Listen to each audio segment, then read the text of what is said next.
I'm going to actually walk you through the inventing process of a real product the market has not yet seen, so stay tuned. In 2023, I had an idea for a nozzle to better help applying spray foam. The first step was to check Amazon and Google to see if anybody was selling this or something similar.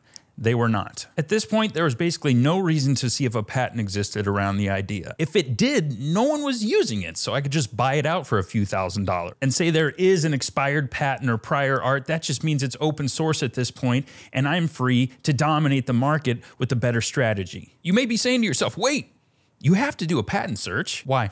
What would that change? There's no product on the market. There's a gap that needs to be filled, pun intended. Even if later I find out that my grumpy neighbor who hates my guts somehow held the patent for this the entire time, he's not doing squat with it, which means it's a business I could buy outright for less than the cost of the patent itself. Okay, cool. So our idea is clear. Next, it's time to prototype the nozzle. After all, no one is doing this. I don't know how foam is going to react to trying to be formed, because if you've ever used that stuff, it is literally devil's blood. I hopped on the Invent With Me Discord chat and I hit up engineer Lance. We agreed to work together for 3 months, of which I paid him $600 per month to be at my beck and call. No brainer. Within a day, Lance had the concept 3D printed and he had even shot a video of the product in use. The concept actually worked pretty well for a first round prototype, so I gave myself the go ahead to start hitting up manufacturers and price this thing out to see if we could afford it. I got on my phone and searched for plastic manufacturers on Alibaba in Ningbo. I found a guy named Rick who sent me a really nice video of the factory floor,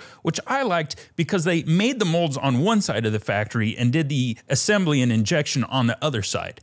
Everything being in-house, that's a lot less cost to me, and it's a lot less risk of quality issues. Word to the wise, know where your molds come from. Don't ever let somebody play middleman on that for you. They will price gouge. Rick started to ask me a bunch of questions about product molding and porting and venting, stuff that sounded like Greek to me. Rather than risking sounding like a newbie, I apprised ChatGPT of what I was doing, who I was talking to, and the questions he had. In real time, I was able to tie it back and tell Rick exactly what type of mold metal material I wanted and how to vent it. I sounded like a pro. Rick quoted me $1,900 for the mold and 11 cents a pop for the nozzles. Now, I forgot one thing. I forgot about shipping, so I jumped back into the Invent With Me Discord and I hit up Jake, who told me that this would be 2 or 3 pallets and you could probably get it done for under $1,400. The total for these products landed to my door was under $6,000 for 25,000 nozzles. That's 24 cents per nozzle, and once the mold is paid off, future orders, that's 16 cents per nozzle. I can sell those nozzles for $3 a pop all day long.